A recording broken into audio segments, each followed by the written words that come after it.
เห็นบ่เห็นบ่ใจเนาะ บ่น้องบ่ นะ รอย ถ้าตกใจ ผู้นี้รอๆบ่ผู้นี้ช่องมารอๆเนาะ รอได้เนี่ยเรียบร้อยเลย ธุระจะทีมบ่ จะมีสิทธิ์ ก็อย่ามันเอาเลยซะ คัดไปต่อบัดนี้พี่น้องเอาครับธุระแทนบ่เตียงเนาะพี่น้องเนาะให้บ่เตียงเพิ่นไปซื้อหมักไม้เมียนใส่บาตรใส่น้ำมื้ออื่นทางทีมงานเราใต้เฮาเนาะพี่น้องเนาะ เพราะว่า แล้วก็โดยแล้วก็ทางบ่นิวกับบ่ยาวสิรับเป็นธุระให้เนาะพี่น้องเนาะโดย เปิดเตียงกับเดี๋ยวกำลังมีคือไปซื้อเลาะซื้อหมังไม้ โดย แล้วเฮาสิตามรางเงินไปเลยยันมันดึก โดย ยันบ่าวนุ่งก็นอนดึกบ่ได้ โดย นี่คิวขึ้นตุ่มนึงนั่น ชิวขึ้นแล้วชื่อเฮาแหละไปเดินทาง ไปนั่นเด้อ โดย พาทีมงานเมื่อก่อนนะ และบ่นิวกับบ่ยาวรับเป็นธุระให้บ่เตียงครับพี่น้องเนาะ โดย บ่แม่น ธุระได้เป็นภาระเด้ โดย ภาระนี่นักใจเด้ เข้าชิเมื่อเลย เปลี่ยนใจได้เมื่อได้บัด บางนมมันกินกับบ่พิษพร้อมพี่น้องเนาะบ่พิษกระเพาะนมหมีสกัดมาจากน้ำผึ้งพี่น้องเนาะแต่ว่านมงัวนี่พิษนมจากพวกนี่พิษ ได้บ่ แม่นนมมันนี่มันสกัดมาจากน้ำผึ้งเด้จากอีหยัง เก็บบ่คันบ่ แม่นตัวนั้นคัดซีนอก ข้างในเดิมเนาะ แม่นคนชอบคนโชนก็ใส่ได้เด้บ่น้องชื่อรถ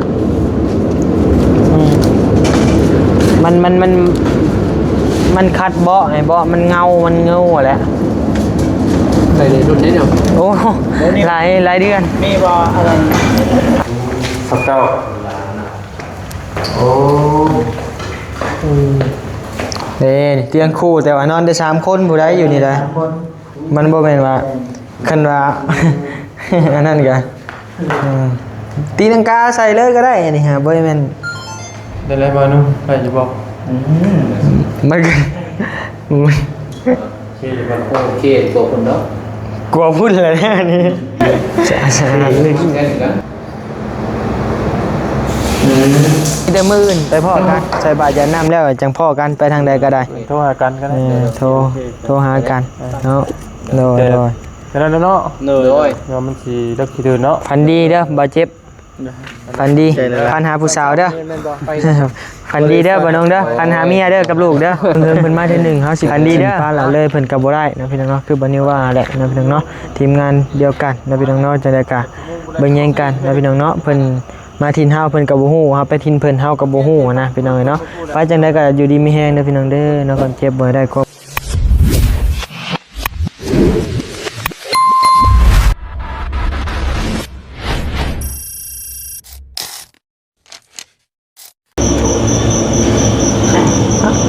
พี่น้องเอ้ยเปิดคลิปเปิดภาพมาพี่น้องเอ้ยเนาะใช้อันนี้มันก็อยากเงี่ยงแสลงแง่งแท้ครับพี่น้องเอ้ยเนาะกับเปิดคลิปเปิดภาพมาอยู่หน้าห้านซินดาดเด้อพี่น้องเด้อเนาะเรียกว่าห้านบุฟเฟ่เฮาเนาะพี่น้องเนาะกับกินอิ่มนอนอุ่นแล้วพี่น้องเอ้ยเฮ้ยกินอิ่มแต่ยังบ่ได้นอนอุ่นเนาะพี่น้องเนาะจังได๋ก็บ่นิวกับบ่ยาวเนาะสิได้ไปหับภาระพาทางง่ายๆฮะ ผมเป็นภาระธุระ ว่าพิษรับธุระนะพี่น้องเนาะแทนบ่าวเทียนภาระไปขึ้นรถ ว่าธุระจะทีมบ่ จะมีสิทธิ์ ก็อย่ามันเอาเลยซะ ไปต่อ คัดไปต่อบัดนี้พี่น้องเอาครับธุระแทนบ่เตียงนะพี่น้องเนาะให้บ่เตียงเพิ่นไปซื้อหมักไม้เมียนใส่บาตรใส่น้ำมื้ออื่นทางทีมงานเราใต้เฮาเนาะพี่น้องเนาะ เพราะว่า แล้วก็โดยแล้วก็ทางบ่นิวกับบ่ยาวสิรับเป็นธุระให้เนาะพี่น้องเนาะโดย เปิดเตียงกับเดี๋ยวกำลังมีคือไปซื้อเลาะซื้อหมังไม้ โดย แล้วเฮาสิตามรางเงินไปเลยยันมันดึก โดย ยันบ่าวนุ่งก็นอนดึกบ่ได้ โดย นี่คิวขึ้นตุ่มนึงนั่น ชิวขึ้นแหละคือเฮาแหละ ขึ้นเบิดแล้วแต่ว่าเดี๋ยวพามันบ่ไหวแล้วมื้อนี้ก็นอน3-4 ชั่วโมง โดย แต่ที่ให้ทั้งบ่นิ้วกับบ่ยาวนี่พาเมื่อเช้าของนอนท้า โดย จังเพื่อบ่เตียงหาเลาะนั่นซื้อบางไม้มาตรวจก็ว่าสิปิดเลิกกันเนาะ เช่นในเมืองนั่นแหละ เออๆ ตัวเฮาเคยชื่ออันนั้นเนาะ ซื้อบางไม้มาใส่บาตร ก็สิยัง พี่น้องเนาะก็ โดย มื้ออื่นใส่บาตรบรรพใหญ่ โดยวันเข้าพรรษาเนาะ เข้าพรรษา เป็นวันพระใหญ่เลยพี่น้องเอ้ยเนาะ ก็เล่นกันยาว ศาสนาพุทธเฮานี่ทุกคนก็ต้องได้ลงใส่บาตรยาน้ำนะพี่น้องเนาะ แม่ เพื่ออุทิศบุญไปหาทางผู้แหละเจ้ากรรมนายเวรเฮาผู้แหละพี่น้องเอ้ยเนาะก็มื้อนี้ก็ไปแล้ววัด เดี๋ยวหัวไหม เอาจังได๋ก็ทักทายสบายดีอีกรอบหนึงเด้อสบายดีพี่น้องเอ้ยเนาะ โดย โอ้ยเอาจังได๋ก็เดินทางเลยปะจังได๋มันก็เลิกเลยเด้เนาะพี่น้องเนาะก็แซ่บหลายห้างกินดาดนี่ก็ได้พี่น้องเอ้ยเนาะอาพรสินดาดพี่น้องเอ้ยเนาะครับปะเดินทาง ไปเดินๆเด้อ โดย พาอัน เออ ทีมงานเมื่อก่อนนะ และบ่นิวกับบ่ยาวรับเป็นธุระให้บ่เตียงครับพี่น้องเนาะ โดย บ่แม่น นะ ธุระได้เป็นภาระเด้ โดย ภาระนี่นักใจเด้ถึง เขาสิเมื่อเลย เปลี่ยนใจได้เมื่อได้บัด พอดีเลยเกาไอเตียง อืม กดไปกดมา โดย ก็สักอย่างหอบไปหอบมาเลยพวกมาจริง พูดไปทีมเพื่อนหน้าผู้ลงไงพร้อม 30,000ผมน่าตึกเนาะเป็นอยู่แบบ จะได้ฮะกับเมียเช้านี่บ่ ใส่เมีย ตัวเบ่งได้ไหม โอ้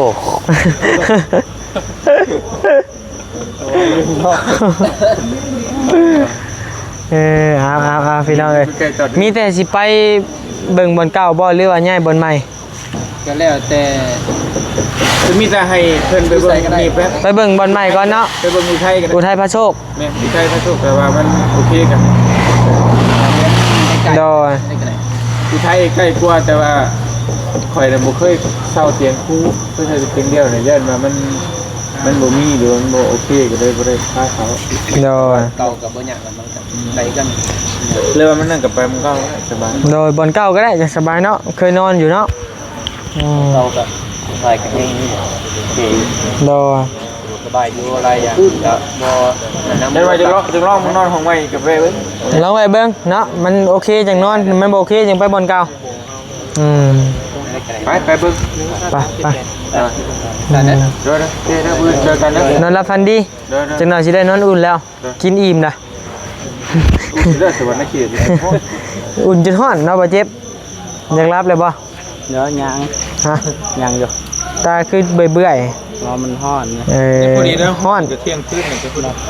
โดย ไปก่อนนอนเก่ง โดย พักผ่อนเบิ่งเจอกันได้ โดยไปพี่น้องเอ้ยเดินทางโดย แต่ครับไม่เข้าใจอยู่แต่ว่ามุมมองที่นะน้ำใจข่อยท่าตัวนี้นะเอาน้ำใจข่อยท่า โดยนี่แหละเฮากับไอ้ยาวคนละห้องก็ได้ โดย ก็ คือเราเนาะ บ่เป็นหยังมันเป็นแบบเฮิงมันจะมาเถื่อนะบ่ต้องเป็นห่วงก็ได้พี่น้องเอ้ยเนาะก็สิดูแลถึงที่สุดสำเฮามีนี่แหละพี่น้องเอ้ยเนาะเฮาก็ได้ ทำข่อยดูได้ไรเนาะทั้งหัวเจ็บทั้ง เพราะว่าทั้งบ่าวนุ่งนี่บ่าวนิวก็เคยอาศัยอยู่พี่น้องเอ้ยเนาะตอนบ่าวนิวไปลาวใต้ตอนแรกๆยังบ่ได้ค่าโฆษณา YouTube พู้นแหละเพิ่นก็ดูแลเรื่องข้าวเรื่องน้ำก็โอ้ยหลายพี่น้องเอ้ยเนาะเปรียบเทียบกับเฮาบ่ได้เลยแหละหลายมื้อเติบพี่น้องเอ้ย บอกต่อพี่น้องเนาะ อันนั้น จะมันสิปะสิไปพ่อกันอยู่ห้องอีกพุ่นละโดยกันมาห้องสิงามเลยสิได้ทำได้ โดย ปะเย็นน่ะมันสิ ไปเดินทางไป พูดแล้วเลิกพักข่อยนะ โดย เพราะว่าใช้บาทมันคือกัน โดยต้องการใช้ฉากบ่ แมนหัว การหัวมันจะคือบอก บ่คันมีเบิดก็เอาเบิดเลยก็ได้เพราะว่ามันสบายเขาสิใส่ตลอดนะ บ่แม่น เราไปหาเพิ่น บ่แม่นสิซื้อแต่มื้อเดียวเด้อเขาสิใส่ตลอดเลยสิยืมของหมู่ก็ได้คือกันเพราะว่าเขาสิใส่ โดยเข้าใจ7-11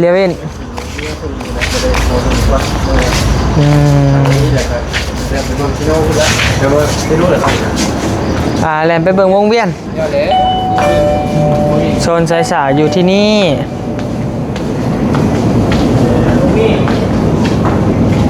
บ บ่มีแต่หัวบ่มีแต่ชายโอ้นี่ ไปตามเลยนี่เรือตัวนี้ อืม ไอโฟนตัวนี้ก็มีแต่ทรายเลยนี่ไอเซมตัวนี้เขาซื้อแล้ว ชื่อแล้วบ่ นี่ อืม คิดว่าเขาซื้อเมื่อเขาจะมาซื้อเพราะว่ามีอยู่เรือนเลย ลืมบ่ หัวเนาะ หันเจด้าพุ่นแล้วบ่หันเจด้าวงเวียนเซโนอืม อยู่ตรงซื้อ บ่มีสายบ่ล่ะมีอยู่เปลี่ยนจังโกโก้ไป แต่ว่าวงเวียนน่ะมันต้องได้กลับไปเฮือนเฮาพุ่นแหล้ว เพราะอะไรโรงเรียนน่ะคือว่าเราอยู่ อ่า ต้องยอดไปพุ่นเอาเสียวมันต้องเริ่มพุ่นนะใช่มั้ย บ้านพักเขารถอยู่พี่ บ่ หั่น ได้ น่ะ บอกแบบบอกกลับมาแล้วเขาเรียกเป็น เพราะบอกเป็นงั้นบอกทางผ่านเนี่ยเราดูเดินกัน ทางผ่านบ่ บ่แล้ว เดินมาอยู่ไกล เฮือนเฮาพุ่นแหล้ว ไม่ได้ถึงว่าแต่บอกกูก็ยังอยู่เนาะแต่ เฮาก็บ่มีหัว บอกกูก็ได้ เขาแบงค์กันเลือกซื้อเขาให้เพิ่นแทนเขาแบงค์ไปนะ อ่า ไปไป แนวอยู่ในกินได้อ้าย ได้แล้วได้โอ้ยยิ้มแล้ว น้ำเด้ กิน น้ำ ขนม น้ำเขายังบ่มาน้องอยู่รถจ้ะน้ำ นะ น้ำกินยังมาอยู่บนรถอยู่รถจ้ะน้ำกินใช่ ตั้งกูจะวิ่งเหรอ ซื้อเพิ่มนี่ เอ้าคน ไป ไปเนี่ยไปถามเล่นบ่ เจ้าขึ้นอยู่บนเตะรถเตะเฮือนบนเตียง ไปถามนี่ เดี๋ยวดิ้นเฮง มักบอก ซื้อมาให้ลูก ให้ลูกแม่ เอาแม่ถามว่าแม่ นี่เนี่ย โก้นะถาม 59,000เนาะ ชื่อเป็นวัน ถึงใจไปแล้ว เที่ยงแล้วเป็นเป็นหน่อยละ อืม แล้วเดี๋ยวคนไปบนเขาไม่ทำกัน เด้อซื้อมาฝากลูกบ่ยาวเด้อนี่เด้อ เอาเป็นยัง เอ้าบางเทื่อเพิ่นอยากลิ้นเอามื่อฝากพอได้ให้เพิ่นลิ้นอย่างนี้เนาะฝากลูกบ่ยาว คือกันเลยเนาะคือกัน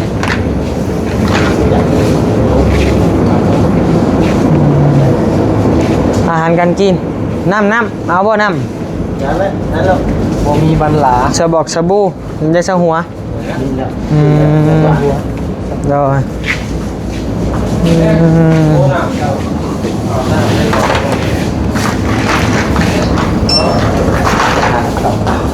เอามาเอาเรื่องมาเลย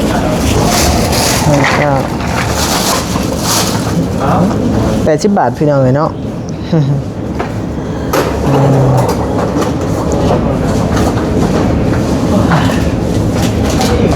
ขอบใจเรียกผักไว้นี่ก่อนเด้อยังมา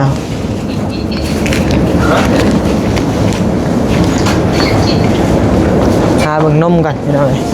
กินนมก่อนพี่น้องเอ้ยเนาะพอให้มันตุ้ย กินให้มันตุ้ย นี่บัดนี้หมักนมมานี่หมักนมมันนี่กินเลยกับโบพิษพร้อมพี่น้องเอ้ยเนาะโบพิษกระเพาะนมหมีสกัดมาจากน้ำผึ้งพี่น้องเอ้ยเนาะแต่ว่านมงัวนี่พิษนมเจ้าพวกนี่พิษ ได้ป่ะ แม่นนมมันนี่มันสกัดมาจากน้ำผึ้งเด้จากอีหยัง หน่อหอมไม่ได้ รุ่นนี้ก็หอมแต่ว่ารุ่นหอยนะหอมกว่า บ่มะนาวเลยบ่มะนาวเลย เราได้เจอใส่ เขาใส่ตัวหอยได้แต่ว่ามันบ่มีอยู่นี่ กูตีห้อมบ่ แม่น ห้อมเป็นไง หอมเย็น ห้อมคือรถเดี่ยวจ้ะ ๆบ่เย็นๆตัวนี้บ่ฮู้กินดอก โอ้บ่ได้พอได้เลยตะไล ใส่เบิ่ง ทำได้ป่ะไหน หักตามตะกี้เขาใส่ก็หอมนะ เนาะ โอ้โหคือห้องนั่นเลยมันเลย คิ้วป่ะ คิ้ว เออ เลย ตายตาย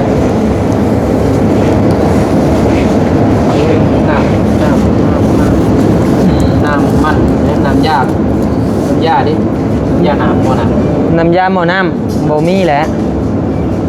เราเอาได้มันตาย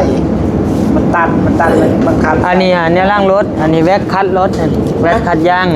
อันนี้น้ำยาล่าง เ ต่างยัง คัดบ่เนาะ ตัวน่ะคัดสีตัวนี้คัดเบาะ ตัวนี้บ่คัดบ่ แมนตัวน่ะคัดสีนอก ทางนั้นเดิมเนาะ แมนคอนสอบคอนโซลก็ใส่ได้เด้บ่นง นี่บ่ ชื่อรถมันคัดเบาะไงเบาะมันเงาแหละ ใส่ในรุ่นนี้เนาะ โอ้หลายเดือน มีบ่อันนั้น อะไร เพิ่นว่ายังทางล่างรถเก๋งมันก็ยังมานี่คนมันมีแนวต่อคืออันนั้นนะ อ๋อสลาม เฮ็ดแบบรถซิ่งนะ สลาม มีบ่ตัวดึงหั่น มีบ่อยู่ไสโน สวรรค์มีมีอยู่ห้านเซโนมื้อนเดี๋ยวพาไป ดึงยังเกาะอ้าย ดึงอันนี้มันกระแทก แพงเลยว่า อ๋อฉีดได้อยู่มันละลาย เวลาเป็นหลาน บ่ฮอดจะอีกได้หมดใดแหละสปอยเลอร์ทั้งก้นบ่โอ้มันแพงไหน ในออนไลน์เขาว่า700,000 ก็สั่งออนไลน์ ตัวนี้ร่างคิงเนาะ บิ่งก่อน อืม ตัวนี้เด้ เสร็จเงาเบาะได้น่ะ ตัวเบบเดียวติดตัวนี้ แม่นแต่ใช่ตัวนี้แหละดีกว่า ก่อน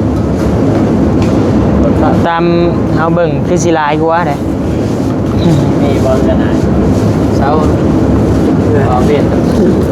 ในล่างรถได้ ตัวนี้ไม่ยังไง น้ำยาหอมมาแล้วฉีดในรถก็ได้ฉีดในห้องนอนก็ได้ หอมบ่ หอม ปีเลิศว่ะ สิได้บ่ บ่ได้แล้วเป็นยังไงนะ ได้ มันต้องม่วนหอยนะมันในรถเฮานะมันหมดสีดมันสีดบาเดียนกับมืดนะกลิ่นมันหายไว เที่ยวไปเลย แม่ตัวนี้สิใช้ได้โดนตัวนี้ มันอยู่อะไรที่เนาะตัวนี้มันนี่ กินบ่มัก ตัวนี้คือยัง ผ่าแพ้ คาเฟ่ เหมือนบ่ผ่าแผล คาเฟ่เจ๊ต้นดิ แมนแต่ราคาและชุด คือตรงนี้บ่มีเนาะ ฮะ ตอนนั้นใช้อยู่ห่าน อยู่ห้านมันตัดสินเล่นพู้นแหละอันนี้แว็กคัดสีรถอันแว็กคัดห้อยขีดขวด คุณเศร้า ฮะ มันสิโก ออกแมน เด้เนาะ เขาต้องมีเครื่องคัดได้คัดมือนี่บ่ได้ได้ มีเครื่องมันอยู่ครับ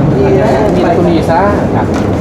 อันเนี้ยฉีดเงาคอนโซลรถฉีดเบาะได้หมด หอมอีกเนาะ โอ้หอมมีความหอมอยู่ ลูกฟังแรง พาเบาน้องทั่วเบิ่งพี่น้องกัน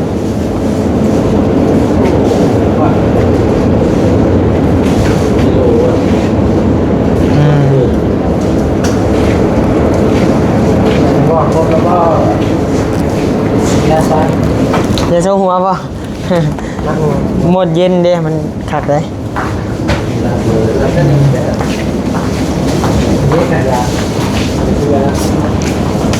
คือห้องท่องบ่ อย่างเงี้ยแล้วก็มาก็เลยก็ตัดลง พี่ให้เบอร์หนึ่งคือก็ได้ซ่องพี่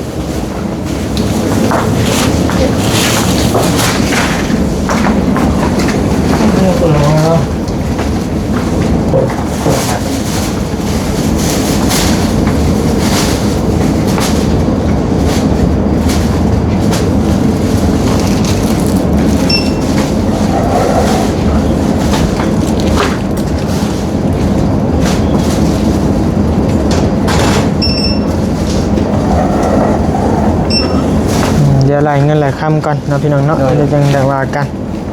ใช่มันเป็นทรายบอกครับมันเป็นกองเลยไหม ป่ะ ว่า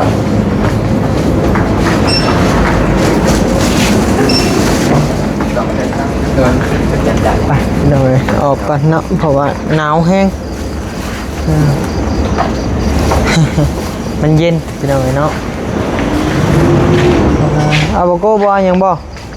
บ่ นอนอยากนอน นี่นอนเมื่อย เอ่อ ทั้งเมื่อยทั้งเมื่อยทั้งมวน ทั้งเมื่อยทั้งเมื่อยปนเปกันไปเนาะจะได้สนะ จะมีเดือนสิกลับแล้วแต่ว่ากระเทิน กระเทินตอนแรกว่าสิพากันกลับเนาะ เนอะ ลมกันสิกลับมื้อนี้แต่ว่า เลย ลมไปลมมาเลยว่า อยากร่วมทำบุญนำกันอีกว่าฉันเนาะอยู่ อื่นก็เข้าพรรษา แต่ว่าเข้าพรรษามัน บ่ ก็ ต้องไตต้นมันจอยมันบ่มีลูกชิ้นขายเนาะซื้อให้มันเลยมาจนจัดเลยเนาะมาจอน ทางนั้นบ่เอาไปกันจะน้อยครับ แม่นทางเบื้องนี่แหละเมื่อเวียงเมื่อเสาร์บรรทัก เต่าใช่ดิน้องเต่าบ่ เดี๋ยวพาเบิ่งบอลใหม่ก่อนบางเทื่อติดใจบอลใหม่ อ๋อใช่ก็ได้ โดย ก็ได้เต่าก็ได้ เรื่องเลยพี่ บอลน้องได้นี่พี่น้องมาเดี๋ยวส่งมอบบอลยาวก่อนเอ้าของลินลูกชายเจ้าบ่เห็นมันเป็นตะขักนะขอบใจ โดย แล้วบ่ได้ดิน พอได้โยนทิพ บอสเมนอะไรดิติดดิติดบ่เข้าเลยกันไป ดอ ที่แรกสั่ง ดอไปเดินทางบัดนี้พี่น้องเลยดอได้กินยาอยู่ทางออก ก็อีกวันหนึงก็ ไปเดินทางไปหาเบิ่งห้องหอนั่นเป็นหนึ่งเนาะ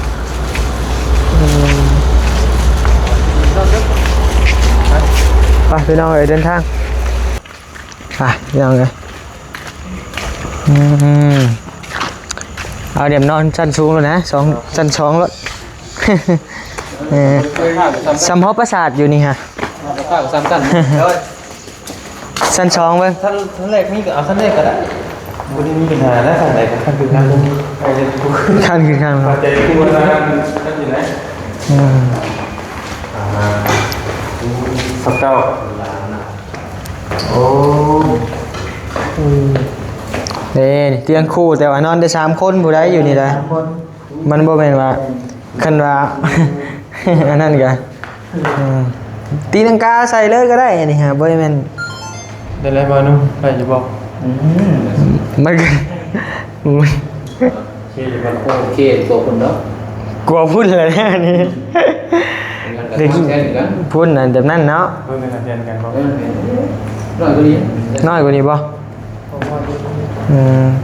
เพราะว่าอยู่นี่ฮะมันแบบใหญ่อยู่นี่ยอมรับอยู่ห้องพัดลมแล้วก็2ห้องบ่ ห้องพัดลมก็มี2ห้องให้ผู้ใดอยู่นี่ได้ห้องน้ำห้องในก็สักโคกเพิ่นก็ผู้ใดระดับ500 บาทพี่น้องเอ้ยเนาะบ่แพง วันนี้ เจ้าอยู่บ่เจ้าสิเอาแบบใดเอาแบบนี้บ่หรือว่าเจ้าสินอนส่วนตัวบ่ไอ้น้องแม่เขานอนกัน3คนมันนอนได้3คนเลยเนาะ ไหนแล้ว อันนี้ก็ได้3คนคือกันห้องน้ำเลย แล้วก็ว่าโอ้กับยู น้ำอุ่นก็มีหมักน้ำอุ่น สามดี สะอาด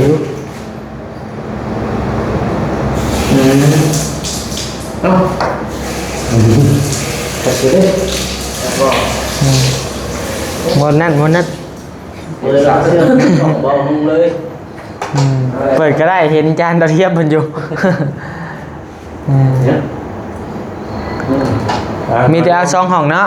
โดยโอเคแล้ววันนู้นเนาะมาเนี่ย เอ้าเฮ้ย ฮะ ยังกินได้ป่ะ บ่ สมบัติโอเสื้อผ้า เอาไปใส่เลยเจ้ากันเอาเมียนไหมเสียไป เขาเสียไป โอ้ลืมมันแหละ เนี่ยเขาลืม นี่โอ้ย นักเติบอยู่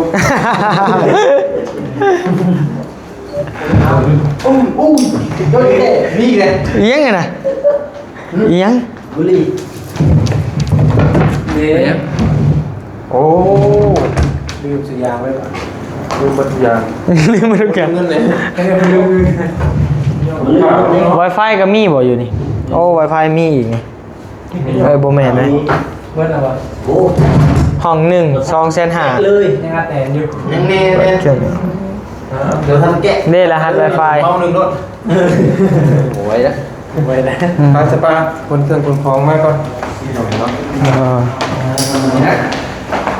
ตั้งโต๊ะตรงนี้นะครับโอเคเอา เอาช่องห้องได้เลยเดี๋ยวเขาโอนให้เดี๋ยวจังหน่อยเขาโอนให้เดี๋ยวจังหน่อยเขาออกไปเขาโอนให้ คนละห้องกับผมนี่ ออกกันพี่น้องคนละห้องเนาะ สองแค่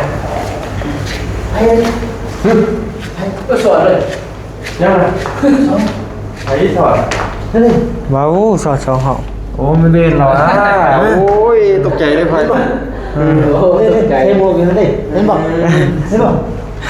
ใจเนาะ บ้านน้องบ่ นะ รอย ถ้าตกใจ ผู้นี้รอป่ะ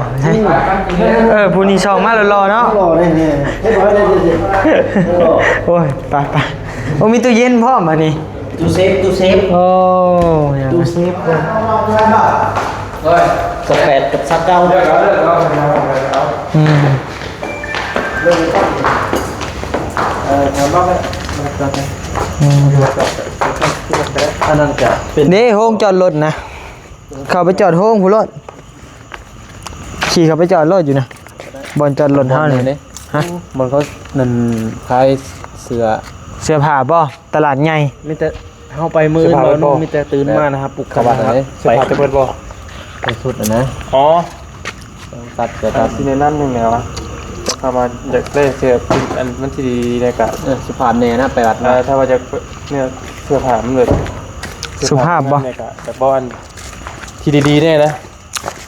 มีแต่จะขับรถทางเมืองแล้วก็มันจะอยู่ขวามือดอกทางเกียรติขวามือหันหนึ่งเลย หันตู้แก้วบ่ แม่น อืม มีมอต้น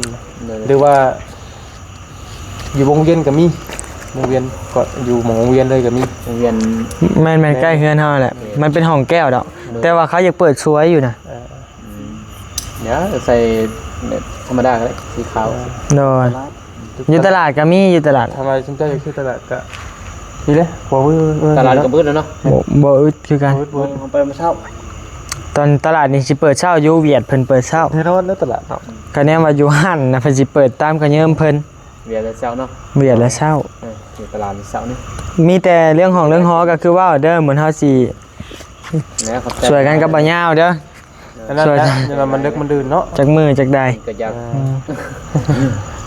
เป็นยังอันใดขาดพกพ้องกับขอโทษขออภัยละ โอ้ย ขอบใจคือกัน โดยมีแต่มื้ออื่นไปพ้อกันใส่บาตรยาน้ำแล้วจังพ้อกันไปทางใดก็ได้ โทรหากันก็ได้ โทรหากันเนาะโดย แต่นั้นเนาะ โดย เดี๋ยวมันสิเลิกขี้ดื่นเนาะ ฝันดีเด้อบ่เจ็บฝันดีพันหาผู้สาวเด้อฝันดีเด้อบ่น้องเด้อพันหาเมียเด้อกับลูกเด้อฝันดีเด้อ ขอบใจหลาย โดยฝันดีอย่าหาแม่เด้อ ชื่ออะไรอยู่ที่ ฝันดีเด้อ โอเคนะ คำประชุมข่อยบ่ได้ข่าวนะ เดินได้เลย เพราะว่า ไอ้เมฆเด้ คำนี้เนาะ ไอ้เมฆ โอเค ไปหาโนเมฆอีกคน โดย หรือถามน้องเมฆก็ได้เรื่องสะพานนะเพื่อนคำปาบูฮูเปิดบูฮูอยู่ดอก ไอ้เมฆก็ฮู้อยู่ดอก ไปซะ ไปจังได๋ก็สบายดีเด้อ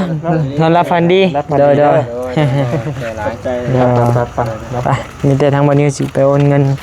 ค่าห้องให้เพิ่นก่อนเนาะพี่น้องเนาะ ครับอยู่ไปมามีแล้ว แม่เพราะว่าห้องเพิ่น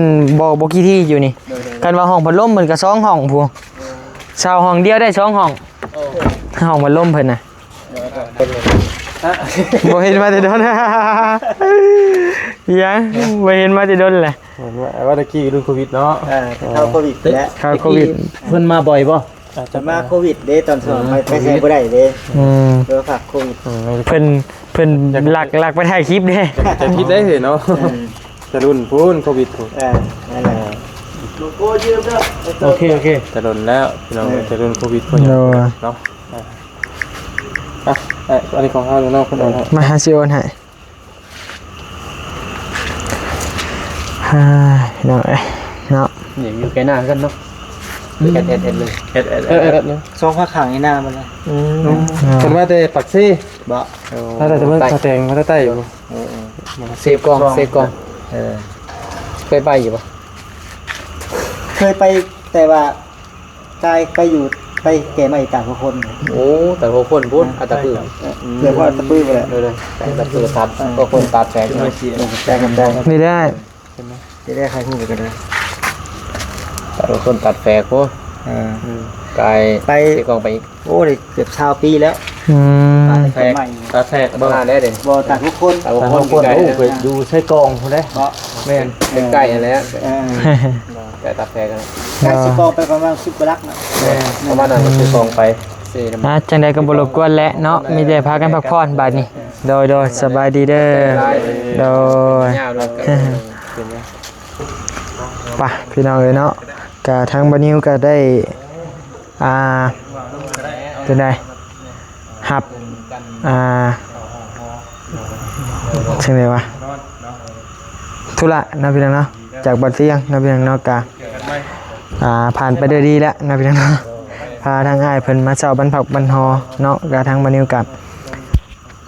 ได้ออกกันกับบ่ยาวคนละห้องเนาะพี่น้องเนาะ2ห้องกะบ่เป็นหยังเนาะเฮาไปหาเพิ่นก็ต้อนรับเฮาดีเพิ่นมาหาเฮาก็อยากต้อนรับให้ดีหันนะพี่น้องเนาะเฮาก็ยังสิมีโอกาสลงไปหาเพิ่นอยู่เนาะพี่น้องเนาะบ่นิวก็บ่มีเงินมีคำดอกแต่ว่าเฮิงๆเพิ่นมาเทื่อนึงเฮาสิถิ่มป้าละเลยเพิ่นก็บ่ได้เนาะพี่น้องเนาะคือบ่นิวว่าแหละเนาะพี่น้องเนาะทีมงานเดียวกันเนาะพี่น้องเนาะจังได๋ก็เบิ่งแย่งกันเนาะพี่น้องเนาะเพิ่นมาทินเฮาเพิ่นก็บ่ฮู้เฮาไปทินเพิ่นเฮาก็บ่ฮู้นะพี่น้องเนาะไปจังได๋ก็อยู่ดีมีแฮงเด้อพี่น้องเด้อเนาะคนเจ็บบ่ได้ความไข้บ่มีปรารถนาสิ่งใดขอให้ได้สิ่งนั้นสมความมุ่งมั่นปรารถนาจะเจ็บจะจนเด้อพี่น้องเด้อมาทุกผู้ทุกคนพร้อมด้วยครอบครัวของ FC มาทุกผู้ทุกคนเด้อสาธุนะพี่น้องเนาะ